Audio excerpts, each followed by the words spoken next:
Hello everyone, welcome to my channel. My name is Isambard and this is going to be my first Let's Play. The reason that I've chosen Fallout to be my first Let's Play is because I've been gaming for quite a number of years, since the 80s, and this is definitely one of my favourite games, this and its sequel. So what I'm hoping to do is, I'm no expert at this by any means, but I'm just going to do a playthrough. I know quite a lot about Fallout. Like I say, I'm no encyclopedia, but I'm not too bad at the game either. It's been a while since I've played it. What we've got here is I've applied as you can see down here, the fixed patch, which is Alpha 6.7.3. You can get that from the No Mutants Allowed forums. The guys on there have done some great mods for this game over the years, bug fixing, etc. It's also got the resolution patch, the high-res patch, attached to it. Now, I'm not going to play the intro, I'm just going to click New Game before it starts it. The reason being, I've done some test videos on this and I've uploaded them to YouTube with a private tag on them. So you wouldn't be able to play them yourself, but what actually happened is, almost straight away it got a copyright notice attached to it because of the Inkspot song Maybe that plays on the intro. Unfortunately, it's put me off showing the intro a little bit, but if you were to search for it, if you hadn't seen it before, you'd be able to find the intro fairly easily. It's quite a good one, and I do recommend that you play it. It's iconic, really, and it's a shame that I won't be playing it. I've thought about ways around it, and I might try and adapt that in the future, but for now I'm just going to skip over the intro. But I do recommend that you go and look it up. There are other Let's Plays going on at the moment. It's strange that when I decided to start playing a game, and I have been thinking about this for a long time. I've just never really had the opportunity to sit down and actually start doing Let's Plays of my own, as I do watch quite a lot of them. But as I've started to do this, they've been cropping up all over the place, Fallout Let's Plays. Excuse me. So anyway, the basic format of this will take the first couple of episodes to... I will explain the game over the first couple of episodes, basically, and it's going to be a little bit slower paced to start with, and hopefully after 2 or 3 episodes it will pick up its own pace, and we'll get into the game as it is, rather than me pointing out things and explaining everything on every screen. But without further ado, and without sitting here staring at one screen, I'll start going into it. Apologies if you can pick up on the noise of my chair. It's quite a noisy chair, and my computer room is on a wooden floor, so that doesn't help things either, but I'll try and stay as still as I can. It doesn't help with the fact that when the high-res patch actually makes the screen quite hard to read, and I've got quite a big screen. So anyway, on with it. So what we've got here, we've clicked New Game, and the game actually gives us a choice of characters, templates if you will, to start off with. I don't really recommend that anybody who plays this game for the first time uses these templates. With the possible exception of Albert, they're all quite hard to play, and they offer a fairly unique perspective on the game. This game has a variety of ways you can play your character. I'll go into that when we get to the character screen, but you might want to modify Albert if you're playing for the first time, but generally I wouldn't advise you use any of these. Pictures mean nothing, so don't worry too much about that. But what we've got basically here is Max Stone. Max is very strong and very dim. If you were to play as him, you might find that some of the conversations you have with people were limited. For a first time playthrough, don't play with low intelligence. It's going to limit your game quite a lot, and you're going to be wondering what the hell you are playing. Nearly every stat in this game affects something, so just go with a standard middle of the road character. See how you feel about that, and then adapt it from there. This game is very replayable. Like I say, I've completed this countless times, along with games like Half-Life, which is far more linear than this. It's one of the few games that I've replayed and replayed and replayed. I don't really replay games once I've finished them. So, anyway, not going into this too much. Obviously got Natalia, and she's pretty agile. She's basically the opposite of Max Stone. and as you can see here, she's sneaky, she's a thief, and she punches. Straightforward. Albert is a bit more rounded. His stats are a bit more rounded. He's very charismatic. His speech skills are very high for a starting character, and his small guns are okay. His barter's good as well, but to be honest, it's a skill you can do without. Some people really like it, and I will warn you, if you go looking for the perfect character on the internet for this game, what you'll find is everybody's got their own build that they think is the best for the game, and it really makes no odds. Just find something you enjoy yourself, is my advice. Into the character creation screen. I do apologise for this video. It's going to be a lot of explaining, I think. I'll try and keep it as short and concise as I can, and if I miss anything, please just let me know and I'll cover it. But I'm not really working from a script as such, so I'm just going to go through as I go through. Starting at the top, you see it says none. That's a bit confusing. Click on it. It's your name. If you leave it as none, what you'll actually find in the game is people start referring to you as the nameless one. So I will put my name in there, but it's perfectly viable to put nothing. I think Fallout 2 corrects that, but here we go. The age makes no odds as far as I'm aware. I'm just going to leave it as it is. I'm not going to give away any secrets here. The sex does make a difference.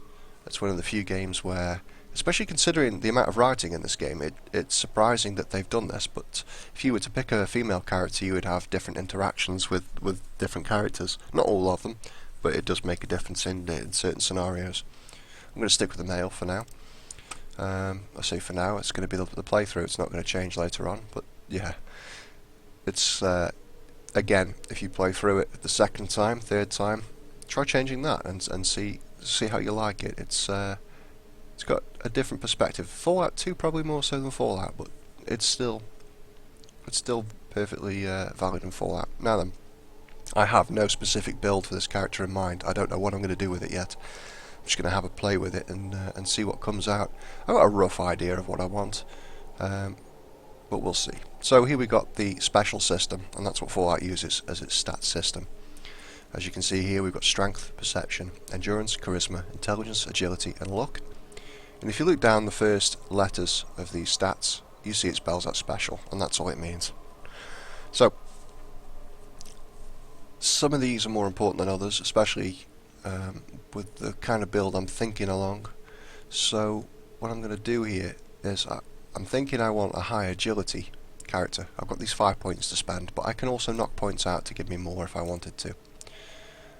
Before I start spending points there, just explain this. You can see a lot of things here.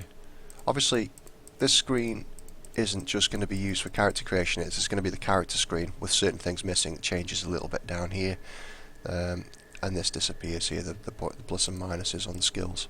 But otherwise, it's going to be essentially the same screen that you'll manage your character from when you're leveling up or when you just want to check out what you've got. So these things will flag up as you receive them, if you receive them. Here we've got the armor class. As you can see, everything you click on, it gives you a breakdown here of what it's about, with cute little Pip-Boy pictures. And some of these are fairly amusing. I remember I was playing this in '97 when it came out. I love the art style. This game has got everything going for it as far as I'm concerned, and it's not really aged that much for me. I find I still play this as comfortably as I play modern games. So yeah, quick breakdown. Armor class, it affects your chance of being hit, basically. Action points. The game's kind of real time, but combat is turn-based. So every action consumes a certain amount of points. I think the max it will display, not the max you can have, but the max it will display is 10 points. I'll show you that when we get to the main sort of game screen. Carry weight, straightforward. It's how much you can carry. Melee damage, again, straightforward. It's how much you punch for. As it says there, hand-to-hand combat. Your damage resistance, we've got none. We are fairly susceptible to being shot, as you'd expect. 25% poison resistance, 10% radiation resistance. That's the damage you take from those particular things. Sequence, now this is how this determines your initiative in combat, basically. It's how soon combat will occur for you when combat takes place. I don't think this is affected by you initiating combat yourself, but as soon as you've taken your turn, it will roll the dice, as it were, on who goes next. It's not really rolling the dice, it's purely dependent on this, on your sequence. The heavier the armour, the lower your agility, that kind of thing affects that. As you can see, if I start knocking, it's not going to change at all, is it? But as you can see, the armour cost does, and the action points do.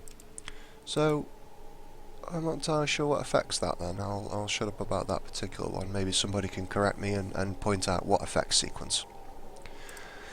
It might be your weight, actually. I don't know. Okay. Healing rate, fairly obvious. It's how many hit points you heal every 4 hours of game time, and your critical chance is how much chance you have. You basically a chance of causing criticals. I don't know why it was so complicated for me to say that sentence when I just had to rearrange the words, but still, there we go. Optional traits. I used to take these when I played previously. I'm not going to take any this time. If I was to take some, there'd be some fairly specific ones I would take. A lot of people go for gifted because it bumps these stats up one, and that's really, really handy. It lets you create some fairly powerful characters straight off the start, but I don't really like to take gifted, and the reason being, you lose 5 skill points a turn. That can be offset a little bit by putting some points in intelligence. And although you can make do without those 5 skill points, I really like to. I just like to have those skill points, I'll be honest. I like really well-rounded characters, and later on when I'm rolling in skill points, I like to start boosting things I've not done before. Maybe going back and completing other quests, but it's not really necessary for a playthrough, and gifted's a fairly valid thing to choose. As you can see, 10% on the stats. If I click on that, you'll watch them drop. That doesn't really matter, but it does mean that you'll be building fairly specific characters for a while, so I'm going to leave it off. But it is a good skill, and I used to choose that one all the time. That and skilled, which offsets the loss of the 5 skill points per level, but it does move your perks every 4 level instead of 3. Some of these are pretty useless, I'll be honest. Night person I've never got on with. Basically means you'll be doing all your combat at night, all your travelling at night. Excuse me. Drug resistance. I don't really use drugs. Drug reliance is an interesting one. You recover from drugs, but you will get addicted fast, and you don't want to be addicted in these games. It's sometimes difficult to get a hold of drugs, and if you do get a hold of them, you don't want to be using them all the time.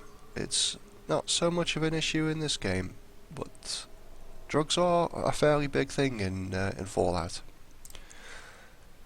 Good-natured, if you're going for a speech kind of character, which is perfectly viable. As I said before, there's many builds that are viable for Fallout, and I recommend you try as many as you can.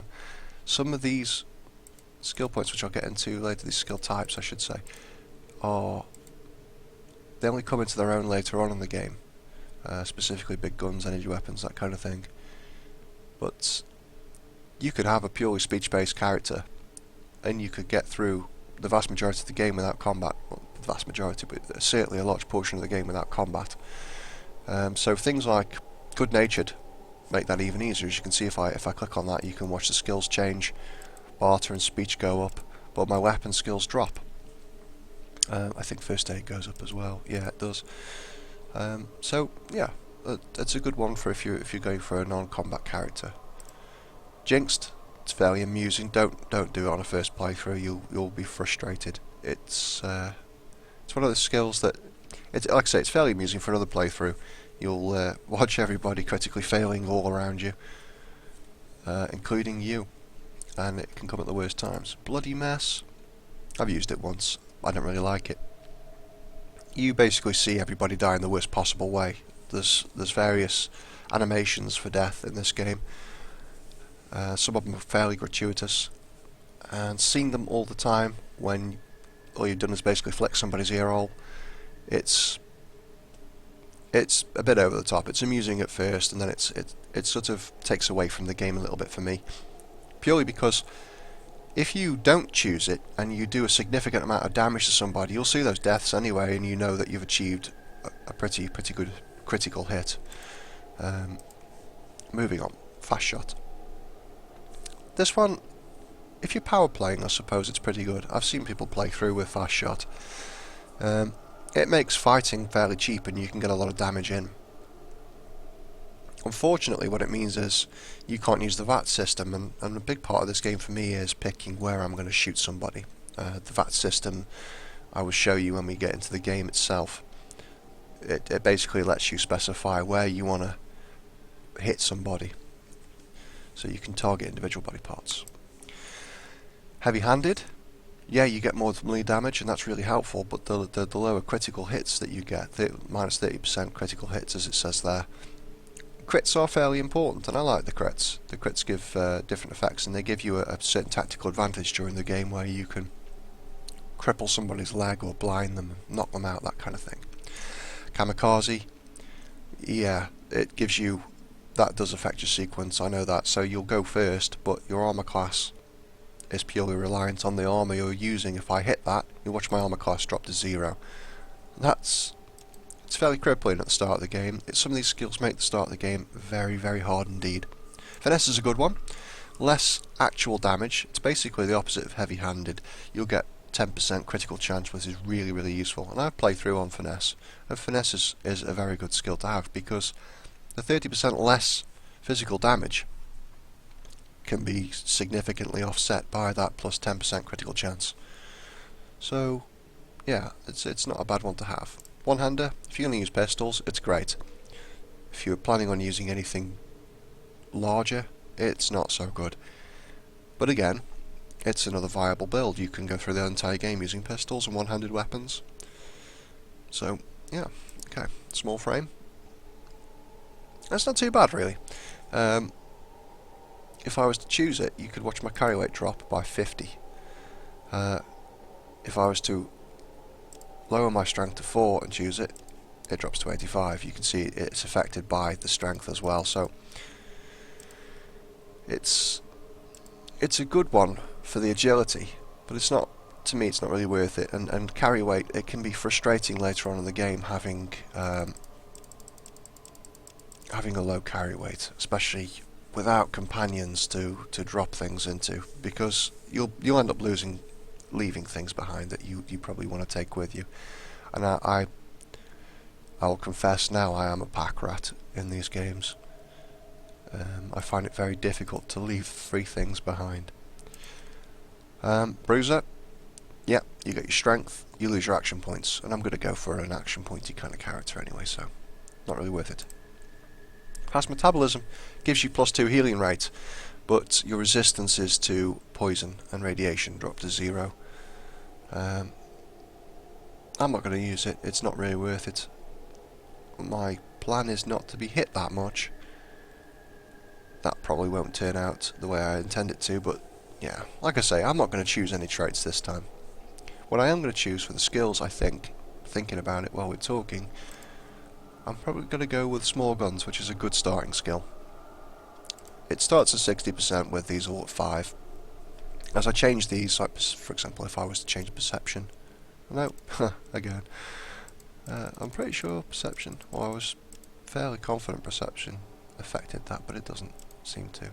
Agility, as you can see, does, it increases it by a percentage. So that must have been the thing I was thinking about. It's a coordination ability. Perception does affect your hit chance, I'm fairly sure. And there we go, it modifies your sequence, strangely. Yeah, it's good for getting your first turn, I guess. Okay. But I'm going to go for small guns, I'm going to go for speech, and I was tossing this up between lockpick, sneak, and repair. I don't think I'm going to go for a thiefy kind of character, although that's a really handy skill to have. I think we'll go for repair. In this game, it's slightly more situational than it is with the Fallout games. Fallout 3, New Vegas, etc., where you can repair your equipment. But, well, we'll go with it and see what happens. It's been a while since I played this, so I'm going to drop endurance down to 4. Like I say, I lose 2 hit points. I'm not really planning on being hit all that often. I'm going to have a higher agility. I'm going to have a higher perception. Maybe not 8, I don't know. I really like those 10. If I drop luck by what? See now. Dropping luck, in most games, it's a stat you get rid of because you don't really need it and you can use the points elsewhere, but luck in this game does affect things like your critical chance, and I do like a high critical chance, so I think that's probably what I'm going to go with this time. As I say, I've tried to record this a couple of times, and every time I've done the character different, so I'm not going to think too much about it. I'm going to hit done. I'm going to let you watch the cutscene before the game, and I'll see you on the other side of it. Ah, you're here. Good. We've got a problem. A big one. The controller chip for our water purification system has given up the ghost. Can't make another one, and the process is too complicated for a workaround system. Simply put, we're running out of drinking water. No water, no vault. This is crucial to our survival. And frankly, I think you're the only hope we have. You need to go find us another controller chip. We estimate we have 4 to 5 months before the vault runs out of water. We need that chip. We marked your map with the location of another vault. Not a bad place to start, I think. Look, just be safe. Okay?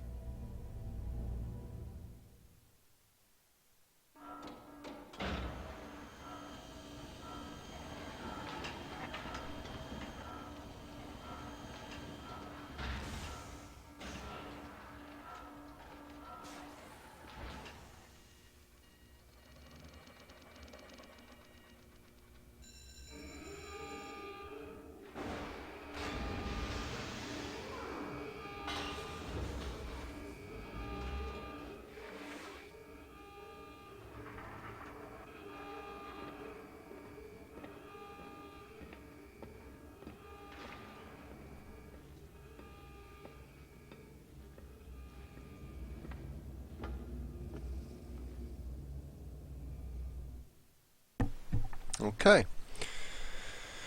so here we are, the actual game screen. I'm not going to spend too much longer this episode. It's been a fairly long episode of explanations. And my advice is, if you don't want to watch me explaining how the game works in the very early stages of the game, just skip ahead a couple of episodes. I will say I'm not going to go anywhere before I've explained anything, so you're not going to miss anything by skipping if you don't want to understand how the game mechanics work and the interface. I'm going to end this episode here. Next episode I'll explain this interface as well as what these buttons do down here, etc. So thanks for watching. I hope you enjoyed it, even if it was a little bit dry, and I hope to see you next episode. Thanks for watching. Bye bye.